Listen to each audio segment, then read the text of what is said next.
J'ai 95 ans, l'avenir m'appartient et vous allez comprendre pourquoi.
À 14 ans, mon père m'a mis à l'usine. Nous étions issus d'une famille ouvrière, comme apprenti, ajusteur-tourneur. Et j'ai eu la chance de tomber chez un artisan sympathique comme tout. Nous étions deux seulement dans son atelier, il y avait lui et moi. Il m'a permis de me découvrir aussi dans mon travail. À l'œuvre, à l'ouvrage, j'ai un peu merdé, comme on dit vulgairement, au départ. Et puis, il m'a fait recommencer une fois, deux fois. Déjà, c'était mieux. La troisième fois, c'était beaucoup mieux. Et la quatrième fois, c'était parfait. Et nous avons continué ce travail ensemble pendant 2 ans. À la suite de quoi, il m'a suggéré de prendre des cours de dessin industriel. Et ça a été une découverte pour moi. J'ai suivi des cours du soir en même temps. Ça m'a passionné aussi. Et je me suis consacré pendant pratiquement encore 2 bonnes années au dessin industriel, jusqu'au moment où la guerre est arrivée. Et je me suis engagé dans la résistance. Je suis monté à Grenoble, où l'opportunité s'était présentée pour pouvoir rentrer dans des organisations déjà existantes. Et là, je suis passé à l'action. J'étais un vrai terroriste, comme on nous appelait à l'époque. Ça a duré aussi un certain temps. J'ai eu l'opportunité de rencontrer ma femme également dans la résistance. Et je dois dire que depuis 64 ans, nous avons vécu ensemble pendant 64 ans d'une manière extraordinaire que je souhaite à beaucoup de couples. En couverture, j'ai trouvé un travail chez un architecte. C'était un hasard qui se présentait à moi. Il m'a demandé si j'avais fait de l'architecture. Certainement pas, bien sûr. Mais je lui ai dit, je sais dessiner quand même. Alors, il dit, on va te mettre à l'épreuve, demain matin tu montes au cabinet, et puis on va voir ce que tu sais faire. Et j'ai fait, comme on dit. Et ça m'a permis de découvrir un métier que je trouvais extraordinaire, qui me plaisait beaucoup, et qui commençait à marquer un peu mon orientation pour mon avenir. Avec l'envie peut-être de faire de l'architecture, de devenir architecte. J'étais encore jeune et puis préoccupé quand même par mes activités de résistant. Je dois avouer que la trouille, je l'avais en permanence dans toute cette période.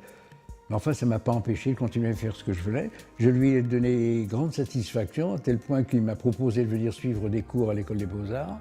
Et j'ai eu l'opportunité également là de rencontrer Le Corbusier et Charlotte Perriand, avec qui j'ai eu quelques échanges, parce qu'ils habitaient à Grenoble, ils étaient à Grenoble à ce moment-là.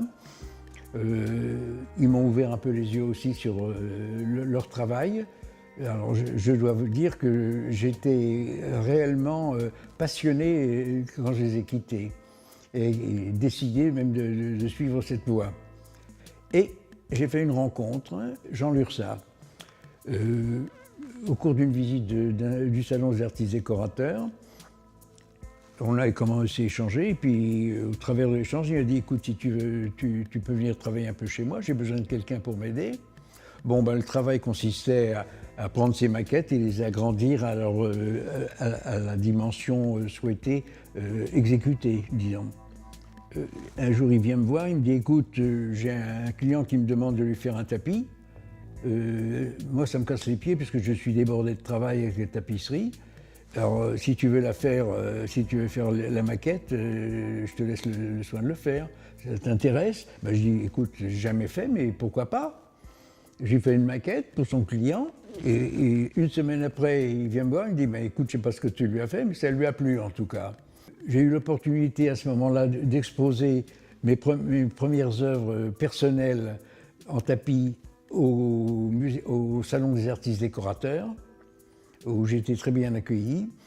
Et ça m'a encouragé également à commencer à démarcher également certaines galeries.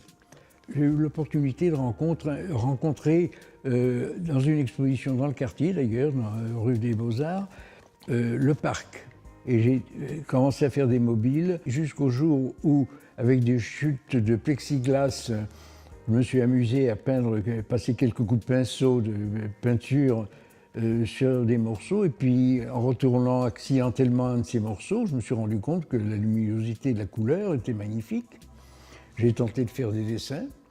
Et puis, ma foi, je me suis régalé. Et puis, de fil en aiguille, eh ben, ça a continué comme ça. J'ai développé. Les dessins, je savais en faire. Et je n'avais pas de complexe de ce côté-là. Donc, j'ai continué à avancer.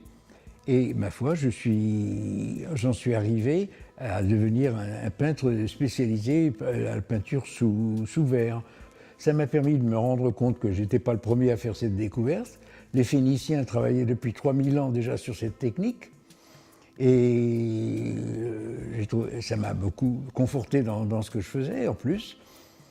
Et puis je me suis rendu compte en plus qu'il y avait des régions en Europe centrale en particulier où ils faisaient des icônes sous verre aussi. C'était une autre, enfin toujours dans la même technique, mais c'est du très beau travail aussi ce qu'ils faisaient. Moi je suis dans l'art abstrait, hein, complètement abstrait. Et je vis très bien au travers de cet art. J'ai plein de choses à dire encore, à exprimer. Et puis, je pense que je n'ai pas fini aussi d'en parler. Pour faire simple, pour vous expliquer comment je travaille, la technique, qui est la même pour moi comme pour ceux qui dans les pays de l'Est et même au Moyen-Orient, pratiquent cette technique. On prend une feuille de plexi, au lieu de prendre du verre, bien sûr, vierge, transparente. Je commence par le noir. Un peintre, lui, finirait par le noir sur ce tableau-là. Je peux y rajouter, si je veux, les fondus que je rajoute après, et je termine par le fond, au lieu de commencer par le fond. Et pour aller un peu plus loin, par exemple, ici, je travaille sur ce côté-là, et ce que j'obtiens est ceci. C'est un des aspects. Mais ça nécessite beaucoup d'attention et être en contrôle permanent de l'avancement du travail pour savoir quand même, parce qu'on peut avoir l'idée, il faut d'abord avoir l'idée en tête, savoir où on va poser le pinceau et ensuite pratiquer de ce côté-là avec cette technique. Et alors, par ailleurs, les matériaux utilisés, le plexi, c'est de l'acrylique. La peinture est acrylique, ça se marie très bien, ça ne pose aucun problème. Et les couleurs sont très lumineuses. Voilà, c'est une idée. Mais maintenant, vous voyez autour de vous tout un tas d'autres tableaux réalisés sur cette même technique. Bien, alors, 95, le chiffre peut vous intriguer, mais il correspond à mon âge, auquel je suis arrivé, enfin, car j'ai encore beaucoup de choses à dire, hein, surtout. Et je vous avoue en plus que c'est ce qui me fait vivre en réalité. J'existe et chaque tableau nouveau que je fais, je continue à me découvrir comme un genou. Bon, et j'en arrive à vous expliquer le pourquoi des 95 ans, hein, et j'ai envie de marquer le coup. Hein. C'est une manière de voir les choses et puis je me fais plaisir en même temps. Ça me permet de revenir sur tout mon passé, découvrir mes qualités, mes défauts, mes comportements qu'on ne sait pas analyser lorsqu'on les pratique, les problèmes se présentent. Et j'aime bien juger mes comportements dans les situations bien précises que j'ai eu à traverser, auxquelles j'ai fait face, avec des erreurs et des satisfactions. Et je me suis fait plaisir. Et je souhaite pouvoir terminer ma vie, je me répète, je ne suis pas pressé, toujours avec ce même bonheur.